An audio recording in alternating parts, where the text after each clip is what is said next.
Hello, ഒരു get ready with me ആയാലോ four office. പിച്ചൊരു ഷർട്ടും പിന്നെ ഈ ഒരു മോയ്സ്ചറൈസർ, അത്യാവശ്യം കുഴപ്പമില്ലാത്തൊരു മോയ്സ്ചറൈസറാണ്.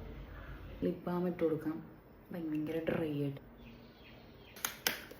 സൺസ്ക്രീൻ, ഇത് ഒരു ബ്രൈറ്റ്നിങ് സൺസ്ക്രീൻ ആണെന്നൊക്കെയാണ് പറയുന്നത്. ബ്രൈറ്റ്നിങ് ഒന്നുമല്ല, ഇത് ഇടുമ്പോൾ ഒരു വെളുപ്പുണ്ടാവും. ഇതിൻ്റെ ഈ ഒരു കൺസീലർ മോയ്സ്ചറൈസർ മിക്സ് ചെയ്യും, അപ്പോൾ ഒരു ലൈറ്റ് ഇവിടെയൊക്കെ ഒന്ന് ചുമപ്പിക്കാം. അതിനുവേണ്ടി ഞാൻ യൂസ് ചെയ്യുന്നത് അഗെയിൻ മാസ് കോസ്മെറ്റിക്സിൻ്റെ ഡോൺ എന്ന് പറഞ്ഞിട്ടൊരു ഷെയ്ഡ്. ഓക്കെ, ഇത്ര എടുക്കുന്നുള്ളൂ, അത്രയും മതി. അത് കൂടുതലാണ്, കണ്ടോ? കൂടുതലല്ലേ? മാസ് കോസ്മെറ്റിക്സിൻ്റെ വീഡിയോ ആക്കാട്ടോ ഇത്. ഈ ഒരു പോർഷനില്ലേ, അവിടെ നിന്ന് സ്റ്റാർട്ട് ചെയ്യരുത്. എപ്പോഴും ഈ ഒരു മിഡിൽ പാർട്ട് തുടങ്ങി വരയ്ക്കുന്നതാണ് ഒരു നാച്ചുറൽ ഫീല്. അല്ലെങ്കിൽ മറ്റേ ദിഗംബരനെ പോലെ ഇരിക്കും.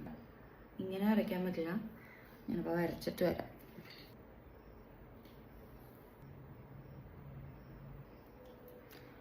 ഒരു ലിപ് ലൈനറാണ് കോസ്മെറ്റിക്സിൻ്റെ ഗേൾ പവർ. ഇനി ഇതിടണം. യാ, അത്രേ ഉള്ളൂ. എൻ്റെ മേക്കപ്പ് ഡൺ.